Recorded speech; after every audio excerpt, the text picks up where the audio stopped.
Hi everyone, this is Pradeep from Sydney wishing you a very happy good morning, good afternoon, good evening, good night, whatever it is in your part of the world.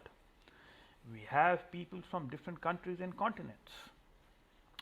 And I am delighted to kickstart a session today with somebody whom I have known for the last couple of years and whose passion I certainly admire. By way of introduction, my name is Pradeep Khanna. I am the Executive Director Asia Pacific for the Global VRARA Association. I am also the CEO of Global Mindset, founder of InSquare and a couple of other roles hanging around. But more importantly, we are living in historic times, what I call as once of a lifetime opportunity when you see in emerging technologies head towards the tipping point. If we were speaking about a year ago, I would have said that the driver for immersive technologies to tip is 5G. But ever since Facebook rebranded itself to Meta, and every big company is now spending billions and billions of dollars on the metaverse, and we are seeing a massive new investment cycle come up. This is, along with 5G, just accelerating the tipping process for immersive technologies. I am seeing so much of information come through, it's becoming, even for me who's so deeply involved, finding it difficult to keep across all of it. But all said and done about the broad macro environment, let's introduce our speaker of the day, and she is this lovely lady, Karina Price. She's based in Perth. She has a passion for STEM, education, and VR. So I always call her that she's at the cross section of all of these three. Although I must say that she always looks at it from an educator's perspective, which is what I like, because end of the day technology is nothing but a tool. Karina is manager for STEM XR at University of Western Australia, and she has been at the forefront of research, education, involved with industry also to a certain extent in different aspects of STEM. Please give a big round of applause to Karina and welcome Karina to the session today. Thank you, Pradeep, and thank you all for being here. Karina, first of all, I want to understand. You see, there is this Karina who talks about STEM. There is this Karina who is into research about STEM. There is this Karina who communicates about science education. There is this Karina who's involved into virtual reality. So will the real Karina please stand up? So, Can do. so Uh, who is the real Karina, and what made you go for STEM and blending virtual reality and getting this outreach between higher education and schools? So Karina, tell us more about yourself. well, back in 1985, I was born. I identify, I think, front and foremost as a scientist and a science communicator. So my background is actually as a trained molecular biologist. So my passion was always around science, but it was the theory, the logic, the explaining the science, not necessarily the being in the lab doing it, that I always loved. And so at some point, I pivoted out of being a researcher into becoming a science communicator. And so my journey all the way through to where I'm at now has been, I think, led by that passion. So if you want to kind of get to the core of who I am, it's that passion for science communication and for working with others and having others understand and engage with science, but doing that in really kind of novel and exciting and interesting ways. So following my research career, I was very, very fortunate to get a job for a research centre at the University of Western Australia called the ARC Centre of Excellence in Energy Biology, which is a national research centre. And my role with them, and the role that I held up until about a year ago for the prior 8 years, was as their science communications officer. So my job was to sit alongside scientists, researchers, and to find different ways and assist them in different ways to communicate the science that they did outwardly to the community, to one another, to students, to fellow scientists, to policymakers, to a variety of audiences. And it was a pretty freaking awesome job because I got to do some really cool science. But because we were a nationally funded research centre, we had a fair bit of budget and a bit of an expectation of excellence, which allowed us to do our science communication in a way that was a little bit bigger and flashier and better than the average researcher had access to. So that's, I guess, a quick summary of what got me to Karina, this. if I were to summarize it, it's really that you communicate the atoms and molecules in everyday language and engage with the community and stakeholders.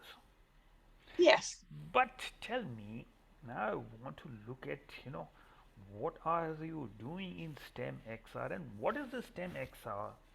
What is this proteins which come into play and all of this? Obviously, it has got something to do with STEM and XR. But tell us more about this. So that's, I guess, the next phase in my journey, which is virtual reality, or I'm now broadening that terminology to extended reality to cover anything in that sort of immersive spectrum and ecosystem. In that prior role as a science communicator for plant energy biology, I had the fun challenge of figuring out how to communicate the complex molecular cellular chemistry of the inside of plants. Our researchers did a lot of lab-based research around plants at a molecular and a cell level. And so we were challenged with how we actually communicate that in an accessible way, and went through several iterations of comms projects that immersed people in worlds. That actually started with a bouncy castle plant cell. I've got a cool photo of it. Do you want me to share screen and show people? They're always curious. Absolutely. But bear with me, there is a logic here and why we ended up with VR. But can you see the image of the bouncy castle plant cell? Oh, wow. Yeah. So this is where our comms strategy started about 7 years ago. And it was this idea of immersing people inside of a cell, and it worked really well. And so when we realized that, as cool as that was, there were logistical challenges and challenges around reach. The question was, well, how do we move into the digital world and how do we change this? And this was right at the early stages of VR hardware starting to become a lot more mainstream accessible. And I was really fortunate to have come across some fellas who were in the tech VR space who suggested that maybe we could do a project around a virtual plant cell and do that with VR. And so we did a really, really clunky beta-built version of a plant cell on the basis of the 3D models that we had for our BioBounce, our bouncy castle. And that's where it all started. It was the fact that we had this 3D environment modeled up in CAD for this as a prototype that allowed us to create a virtual environment that we could then start to do some activity in. I've also got a video of that if you want to see. Yes, please.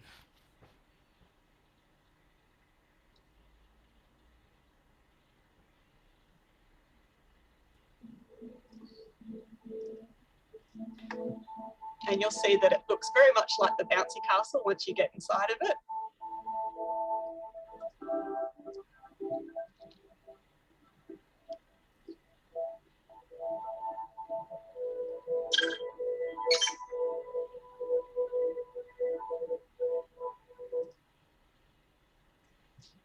But as clunky as that was, we found that students really gravitated to it and they really appreciated it. So that was where we made this decision to put a larger budget into creating our virtual plant cell experience.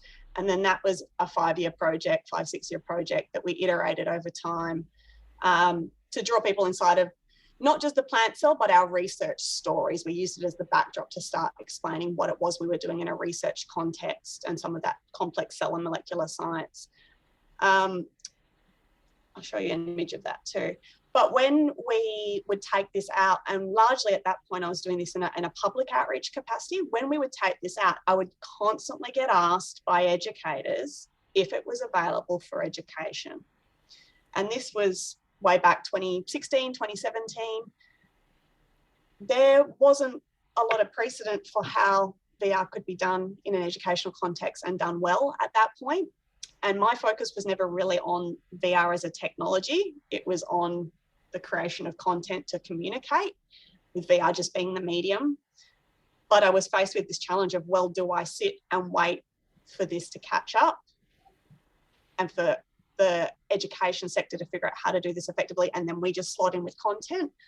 Or do we start to pioneer and break some ground on how this can actually be done?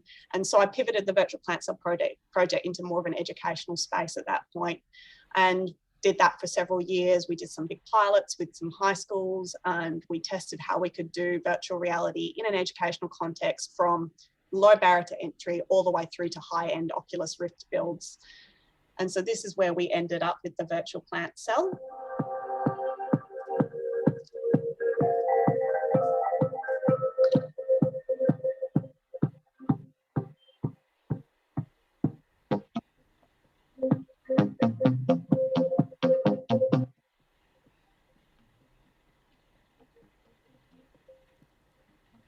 We've lost the sound.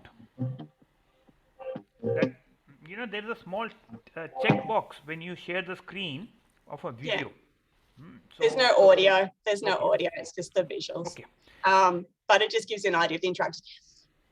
So To finish that up, though, the next iteration is STEM XR. It's expanding what we did there into other STEM discipline areas.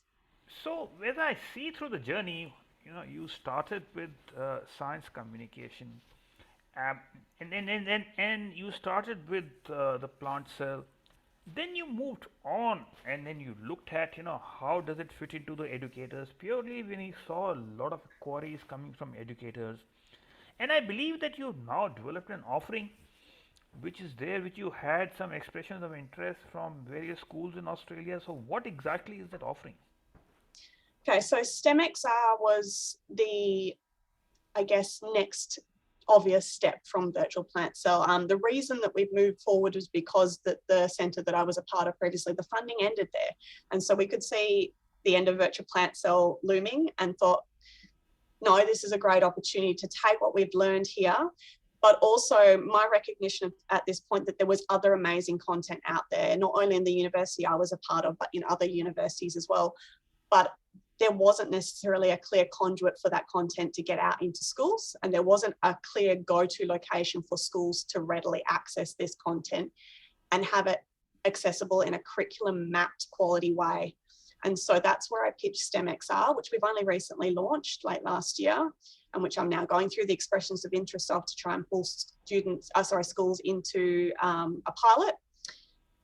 But the intention for that is to find a centralised home for this sort of content and provide a platform that schools can access educational virtual reality and extended reality content through, that has been curriculum mapped, but also pulled out of institutions like universities, so that that connection with not just the STEM disciplines, but the application of STEM skills to real world examples of research, of industry, can be embedded in these content pieces to help teachers to teach STEM in a real world and applied way. So I'll come to each of these subcomponents in a minute, but I want to understand what is the basic offering. So in other words, what I could make out is that you want to offer a platform targeted to K to 12 schools, which enables them to access curriculum aligned content in STEM related subjects. Would that be correct? Yep, I need you as my PR person, Pradeep. So if that be the case, what all subjects are you offering at the moment, you know, which are curriculum aligned? In our pilot suite, we've obviously got the virtual plant cell in there, which is not just one piece, but a whole spectrum of pieces that branch from just plant cell biology to the interaction of organisms like plants with their environments and the world around them, through to science as a human endeavour, which is that whole angle around how is the real world research out there and STEM intersecting? Where is this STEM that you're learning in a high school context being applied in the real world? We've also pivoted the virtual plant cell to create a mammalian cell for the first time, because every time I took the plant cell out over the years, I'd always get asked in a schooling context if there was a mammalian equivalent available, because that's usually the context that cell biology is taught in schools. And I always push back because we loved our plants at that point, but now I've got the freedom to expand. But then we've also pulled new content into this for the pilot, because I did want to demonstrate that we could bridge not just science, but other disciplines as well. So the full STEM, and I'm moving towards it. We're not quite there yet. But what we have pulled into the equation is a bunch of radio astronomy content, because I sit near the International Centre for Radio Astronomy Research at the University of Western Australia, and also at another university, Curtin University here in WA. And they had some amazing VR experiences that they'd built for other different purposes that I could see some real educational value in for high schools. And so we've taken their content as well, and we've pivoted it, curriculum mapped it, looked at aspects of it. We're pulling that into the ecosystem as well, so that STEMXR does have some breadth. And we're also looking at where this maps to other discipline areas like engineering. So we're talking about the radio telescopes and the technology that the radio astronomers are using, mathematics, and how that comes into this as well. So that's a very wide scan, I must say. And also it tells me that what you are doing is that you are evaluating content which has been developed by other people and looking at whether you can bundle it together and really aligning it with the curriculum and offering it to the students. Now when it comes to education, VR interacts in a number of ways. One is pedagogy, second is research, third is in setting up a lab, fourth is in regard to teaching VR AR skills, and fifth is teacher training. Now which of these aspects are you touching upon? Yeah, it's a fun challenge, because you're talking about the holistic approach, and I think that what you've mentioned there kind of nails where the challenge lies with the use of immersive tech for education, is that there are opportunities to tackle different aspects of this, but until we come up with a more holistic approach that addresses all of these challenges simultaneously, or at least gets things moving towards that, we're going to struggle to see widespread implementation of XR in educational contexts, especially at like primary and secondary level.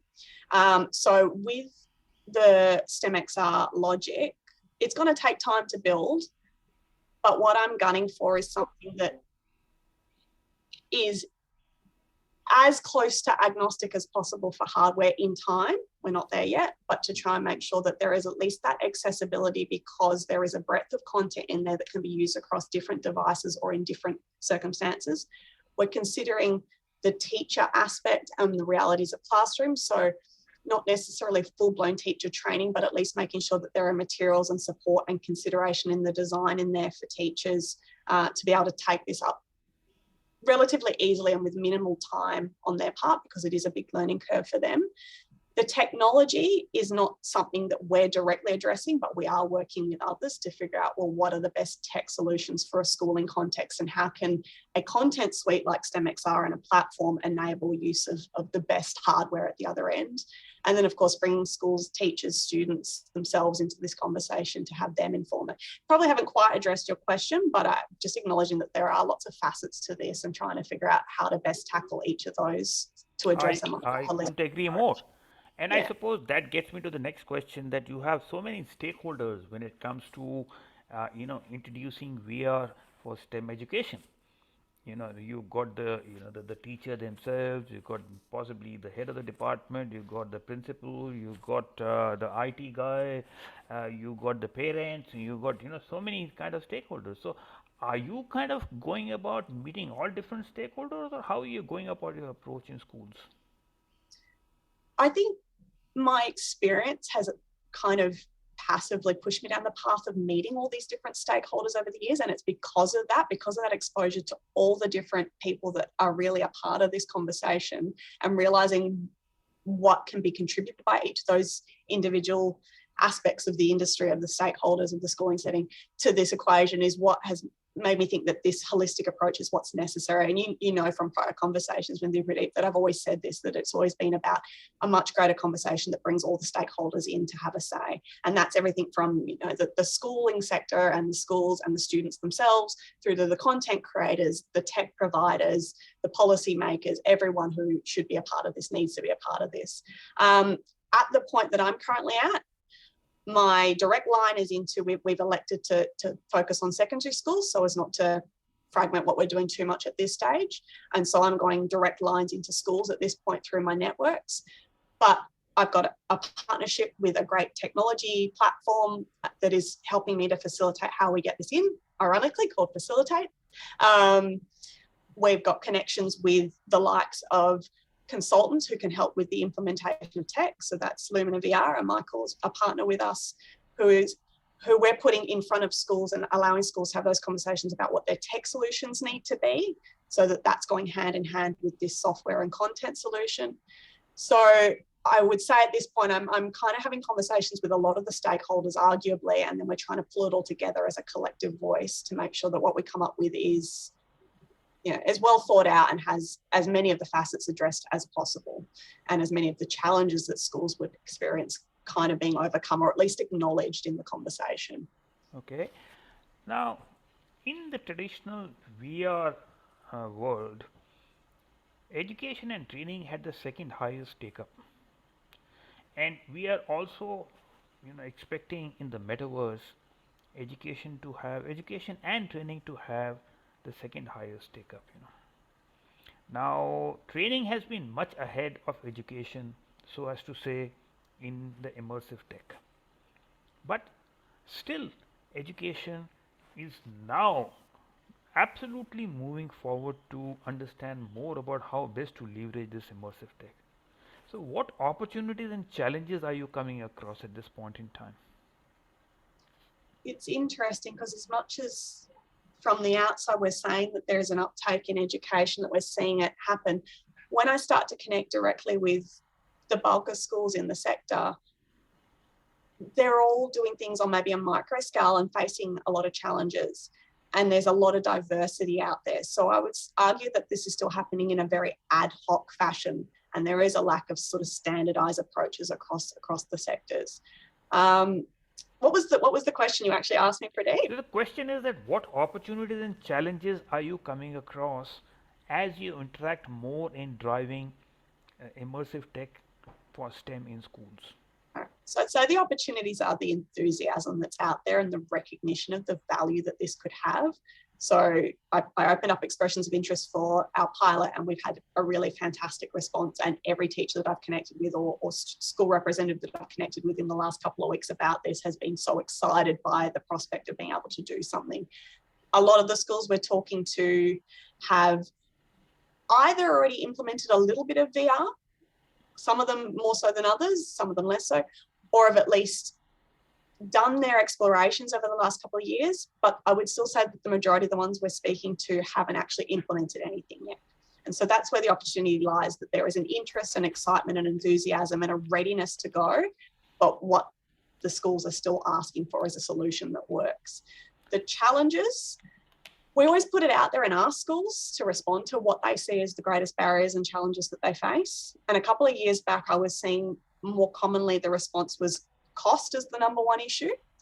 What I'm seeing now far less is that is on the cost front, but more on the lack of curriculum mapped materials, or at least comprehensive content for them. So that's the space that we're sitting in, trying to address that. And if we can provide some of those comprehensive suites of content that justify taking that next leap into purchasing tech and setting up VR infrastructure, then hopefully we can get a lot of these things moving forward in parallel towards a much better solution and a much greater uptake in time. So one of the things which is happening at the moment in the metaverse or the VR, AR, XR world is that there are a lot of silos. When you look at hardware, you look at content, you look at platform, you look at apps, everybody is talking in isolation. There is no end-to-end or a system integration approach which is looking at it from the, you know, the actual user perspective and trying to address that. Are you coming across those kind of issues, and are you finding that a challenge when you start offering a platform? Yeah, very much so. So the challenges that I've just mentioned are the challenges and barriers that are communicated from a school perspective, the things that they're facing. But then for me, as someone trying to come up with a solution for these schools, the challenges that I'm experiencing are probably a lot more to do with the fragmented nature of the VR XR infrastructure out there, the fact that each schooling system is potentially bought into different hardware along the way or has different capabilities within their own school, from IT access to whether or not they've got barriers on their Facebook and or other website and policies around that, to student data capture. So it is, when we're talking about schooling sectors, there's such diversity out there. And then when we're talking about the XR industry, there's such diversity out there. So to try and find something that intersects without also trying to dictate the market and push solely down, this is the way to go, use this piece of hardware, use this piece of software, to the omission of everything else, when there are some great things out there. That is, I think, a big part of this challenge. You actually answered my second question also, which was that once you go with the standard solution, then how do you assess the readiness of different schools? Because some people have varying degrees of infrastructure, access to internet and so on and so forth. So how are you kind of going about that particular process? So for context, we've just hit a point where we're ready to launch our pilot version of STEM XR. And so literally in the last month, I put out promotion of requests for expressions of interest for schools to participate in our pilot over this semester. And in doing that, and without knowing what I was going to get back, I've attached a survey to that to try and capture a local school's context in their expression of interest. And in that, we were asking questions like, what is their current level of experience with XR? What sort of technology do they currently have in place? What sort of IT capability do they currently have in place? That has allowed me to then go back and look at those expressions of interest and figure out where different schools sit and what is out there across the spectrum. And it's diverse. And so I'm having to figure out, how do we tackle each of these different types of schools and different types of scenarios? And we're talking public sector, private sector, different schools that have specific setups. There's such a variety out there. So we're looking at all of that. And then as I move forward with individual schools, I'm looking at this stage at very bespoke relationships with each of them, recognising that this is a pilot and as much a learning curve for us to pull back information into what we provide as a solution moving forward. So the pilot is very much at a stage of very intricate, very personalised relationships with schools, so that we can see what sort of differences there are out there and have them feedback on what their needs are. And then in time, we want to make sure that those schools that maybe really can't access this from a funding point of view, or like low SES schools, regional and remote schools, that there are opportunities and options for them in time as well. So in Australia, like in other countries, we've got four education systems. You got the Catholic, you got the independent, you got the public schools, you got the selective schools. Now, are you finding there are any differences across their take up on these categories? Yeah, there is. You can certainly see there is at least some difference on the basis of probably what funds schools have in play. And definitely I'm seeing more VR infrastructure in those schools that can afford it, the private schools or the independent and Catholic schools, as opposed to the public sector. But the public sector are also engaging, but in different ways. They're finding workaround ways of engaging with different VR using, well, I'd say mobile phones, but then they prohibited mobile phones in Western Australian schools. And I know that that's the case in other states as well. But different workarounds as well. But yeah, there's definitely, I would say, different pockets within the schooling sector of how there's been engagement. And we want to make sure that we've thought about that and addressed that and come up with something that is accessible to as many schools as possible going forward. What about cybersecurity? Are you kind of, you see, there have been studies which have actually shown that, one of the universities carried out a study where you could actually change the content, what people are seeing. So how are you addressing the cybersecurity threats? So there's two sides to this, I guess. One is going to be, what are the higher policies within a given state that we're working with, and so working with the education departments and things to find out what they will allow as far as software inside of schools. And so they've got their own processes of regulation that we're having to address. And that's a learning curve in my own right to figure out what sort of considerations need to be made.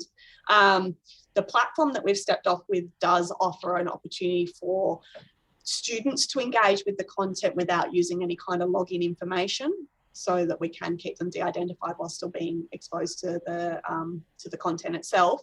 But then you have to also think about, what is the nature of the content within it?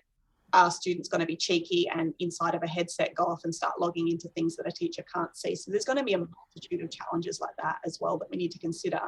And I think working with schools directly in these bespoke relationships is what's going to help to highlight that. Because I'm not a high school educator, I'm science communicator, sure, but I've never really sat in the educational context and seen what happens on the ground. And so that is exactly why we want to do something like this in a pilot nature, is to find out what are the sorts of challenges and considerations that need to be made in a schooling context. Now, another question, which comes up pretty often is that at what age are we introducing VR content? And I suppose how long is the content for a one single setting? Any comments on that? I don't have an answer to the length, but rather that's exactly what this sort of pilot is about, as well as figuring out what sort of content, length, nature, interactability, etc., is going to have the most utility in a classroom context. What is the most valuable way of creating this stuff?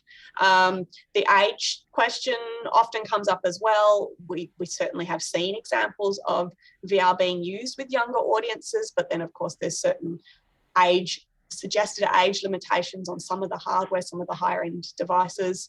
So in this case, the choice to hone the STEM XR project down to the secondary sector was an attempt to kind of move around that for the time being until we figured out how to best address that. But I've had interest from primary schools. So there are you had interest from primary schools yeah. also? Oh, yeah, excellent. and so that, and I have many times of these, and even in our public exhibition of our virtual plant cell VR over the years, some of the best audiences I'd have would be the young ones that would come up and grab a headset and start having a look. They would engage. And we were seeing them engaging with much higher level content, but because of the nature of the way we built it, it's colourful, it's got a lot of bright information and audio in there. We were finding that they were genuinely engaging with this educational material. So it points to there being a value for this kind of platform for younger audiences, but it's just getting around some of the technical and logistical challenges of that as well. So having had an interest from the odd few primary schools, if I get the opportunity in this pilot, I would actually love to try and work with at least one primary school to figure out what opportunities are there and what challenges are there as well. And we've got a message pop up from from a great researcher whose name I've heard. That's definitely part of the conversation. Steve has mentioned that Erica has got certain protocols and all that, but there are quite a lot of few protocols which are available. The question really is of standardization and in terms of take up of these protocols, because you can have different protocols or standards, but if everybody is not taking up or following those protocols, it just falls apart. Now the other question which I have is that when I have a look at Meta's advertisement for or video for education, it shows an astronomy subject where you are just clicking and then you are transported to different planets and all that kind of a stuff. Now, are you finding when you talk to the people that they are very curious about this metaverse and for education? And are they kind of talking in terms of what you are offering at the moment and the gap between that and the metaverse? Honestly, it's not something that I've spoken much about with the schooling sector. I think the Facebook world is obviously been quite prominent, and Oculus headsets have been quite prominent. But then there's also issues with the use of these sorts of platforms in schools because they're blocked in and there's a lot of policies around them. And so it's going to be interesting to see moving forward whether Meta becomes inclusive of the education sector or actually excludes the education sector because of certain considerations that just do not enable it to be used. It's kind of something I've benchmarked as deal with in the future, and we're going to keep moving forward with what we've got for now on the basis of the sorts of hardware and headsets that are already being used in schools. And it's something that we're just going to have to keep an eye on to see as it evolves, how it evolves, and whether it actually works or not for schooling sector. So that is a very valid point, and there is a big debate at the moment which is going on because there are two kind of trends which are clearly visible. One is the open source trend, which is moving more towards Web 3.0, blockchain 3.0, and the other is closed paywalls being built by Facebook and by Microsoft and a whole lot of other people, kind of a thing. But what I was actually referring to was that are you finding when you talk to the people that there's a lot of curiosity about metaverse or education in metaverse? And I take your points that yes, Meta, although even though they're targeting education, they will come across a lot of barriers, in terms of taking up of all this kind of a thing. But are you finding any curiosity or interest about metaverse when you meet the education sector? Well, I'm only just starting at this stage in the journey to have those conversations with schools, and it's not something that I've really had come up at this stage. So I don't have much to say to it, really. Okay, so Yeah. there's a question which has come up from Kaushik, and he's really first of all saying that lovely work that you're doing, but he's asking that how is different students learning styles, are they being catered into this solution? Um, it's a big question, and like any content piece or teaching solution, it's going to rely on the teachers and the ways that they choose to implement it. VR in its own right obviously offers an opportunity to cater to some different learning styles that maybe aren't captured with other content pieces. So, I've obviously got audio, visual, and that kind of immersive and interactive possible nature of VR, which actually can cater to some students that otherwise can't find their way engaging with written material or otherwise. In the design of the content itself as well, it's something that we're really trying to consider. So simple things like including text over the top, or basically subtitles within experiences, as well as audio, to make sure that that accessibility is there. In some of the prior content that we built for the virtual plant cell, we designed our high-end experience as a two-player interactive. So when we put that in a classroom setting, you would have students work in pairs. You would have the partner on the outside seeing something different on the screen to what the headset wearer was seeing, so that they were encouraged to work together, answering questions, responding to questions, and moving through the experience collaboratively.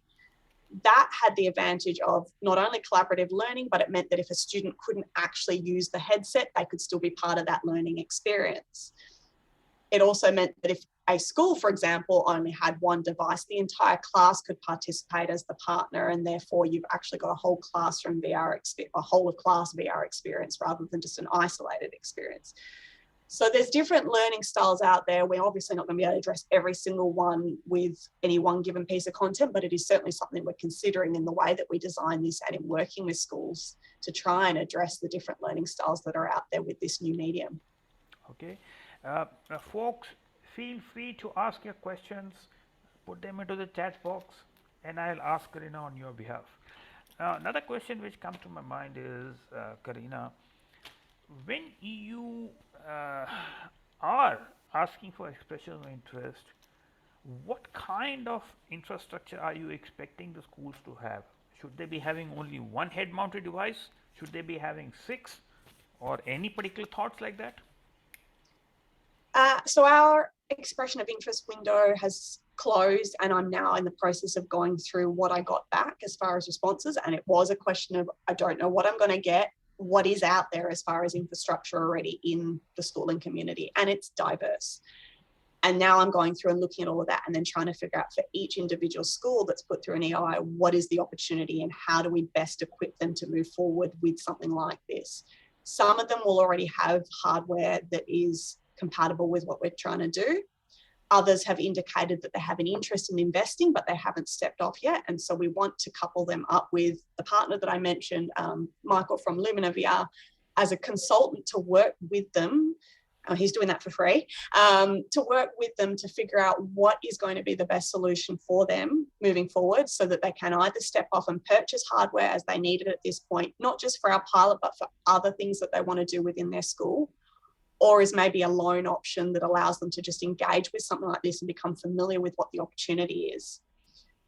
Then on our own dev side of things, we're also considering, well, how do we move forward to make sure this is as accessible as possible and that it is as hardware agnostic as possible. So at the moment, what we've built is compatible with desktop computers, but obviously that's a non-immersive way of engaging, and also the Oculus Quest headsets and the HTC Focus headsets. The other one that's obviously coming up a lot more is the Pico for the educational sector. And what we have currently isn't compatible with that, but it's a conversation that we're having about how useful is that going to be moving forward in the education sector? And is it an obvious next step for this to make sure that there's compatibility there?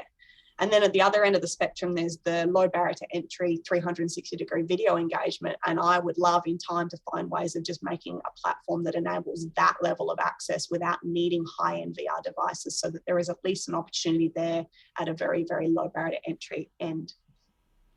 So Julian is asking another question, and he's saying that have any of the schools looked at some of the DIY 3D printed XR headset projects? I think he meant DIY, but he's really asking that whether schools have looked at 3D printed head mounted devices. I'm not sure if by that Julian means have any of the schools that have come through under EOI looked at this. I'm not sure if they have or not. It wouldn't be a headset compatible with what we're delivering, but I've certainly heard of schools doing things like that. It comes up quite often, and it's an amazing approach, right? Because it's a low barrier to entry approach that also has students engaging with the idea of engineering and tech as well before they even start with the VR.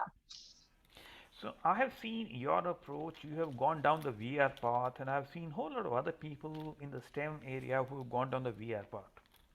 What we are finding though is in some parts of Asia, it is AR which is finding much bigger traction in the K-12 sector, in education holistically. Any comments on any plans of looking at AR also? There's clearly a use case or a value for each of these mediums in a schooling sector, and I've always wanted to make sure that when we do things, it's done with purpose. So you could create a piece of VR content just for the hell of doing it in VR, but it might not actually have a value being delivered in a virtual environment. And then there are certainly instances where the idea of an augmented reality experience would really help to teach a particular STEM concept or STEM idea that VR really wouldn't be well suited to. My journey obviously started in VR, and I don't have as much experience with AR, but the reason that I've gone with the terminology extended reality for STEM XR was the recognition that in time we would love to have augmented reality and other realities become a part of that ecosystem as well. So while I haven't got discrete plans for that to be pulled in, it is a longer term goal is to try and create a platform that allows for a lot more of this content from across the extended reality spectrum to be brought in and designed and used with purpose where it has the most value within a given discipline area. So, Karina, there are lots of people all over the world, because I am now no longer talking about what are the offerings in Australia. We live in a global world, and partnership is the way forward. I'm finding when I look at a global picture, there are so many solutions which are looking at STEM and XR. Now, what do you see as your unique value proposition? One part of it, I think, is the fact that we are aiming to create content out of the academic sector at this point, and ultimately I'd love industry partners as well, to make sure that the content that we're creating is not just STEM subject aligned or STEM subject discipline area aligned, but is actually showcasing real world examples of STEM being applied, being used to tackle real world challenges. This is stepping away from VR as a medium, but just in my general conversations with the schooling sector. When we talk to teachers, a lot of the challenges that they have in teaching STEM are not necessarily teaching the STEM curriculum, but teaching STEM application, teaching students how the STEM that they're learning about is actually useful and can be applied in the real world. And that's because it relies on teachers either being up to speed with the latest developments in STEM, the latest research, and being able to teach it in a contemporary way, or alternatively, them reaching out to the likes of the university sector or industry to come in on incursion or to bring an academic in to speak to their students, which is great, amazing, definitely has a value, but obviously has limits on just how far it can go.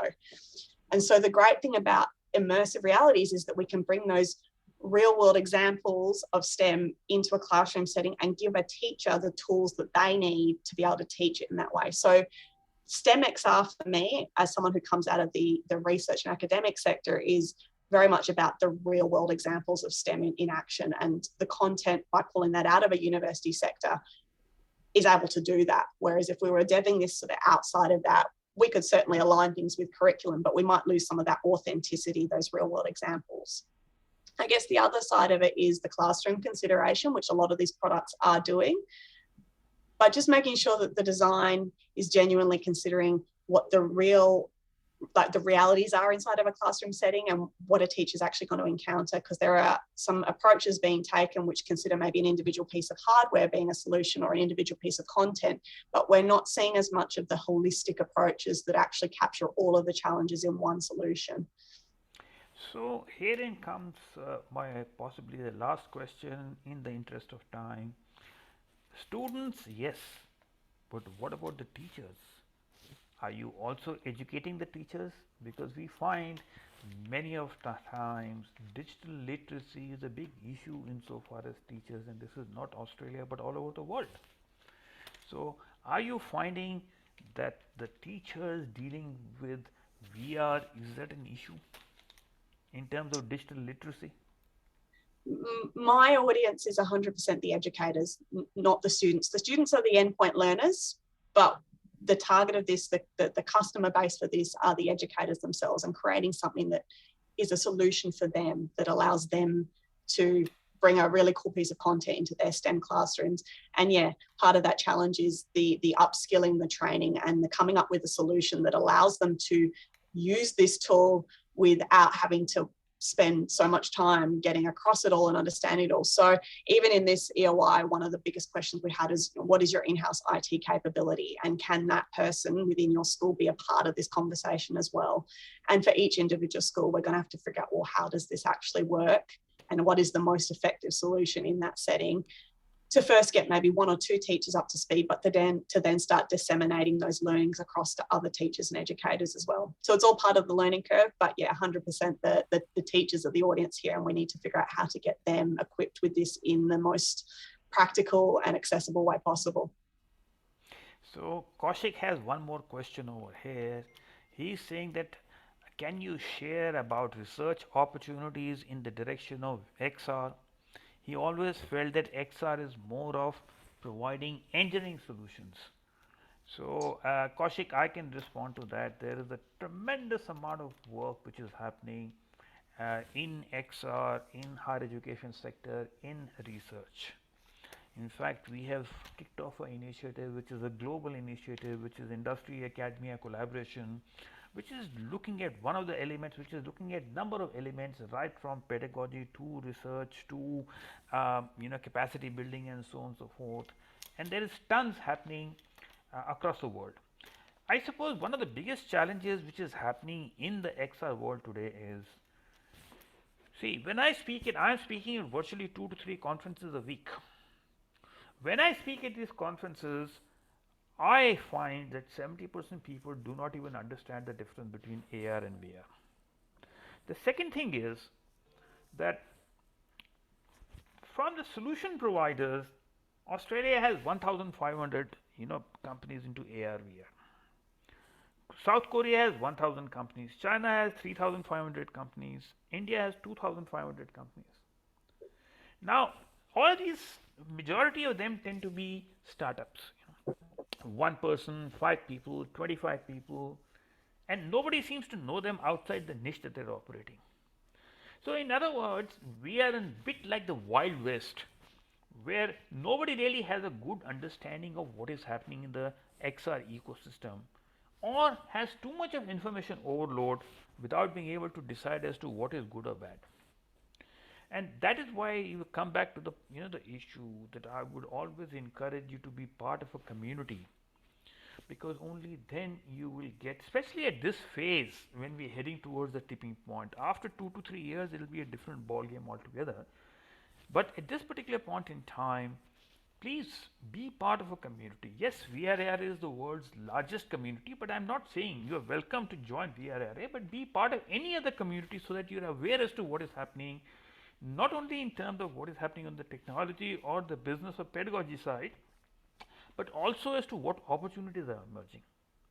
So, with that, uh, let me ask the final this thing to Karina. Karina, any last takeaway comments that you have? I really find that you are doing some amazing work, and looking at the kind of response that you're getting, I'm sure that not only what you are doing in Australia, but we will help you go international also. So, any last minute comments that you have for the audience? My comment would probably be effectively what you just said, is that this is all about community. It's about this ecosystem. It's about people working together.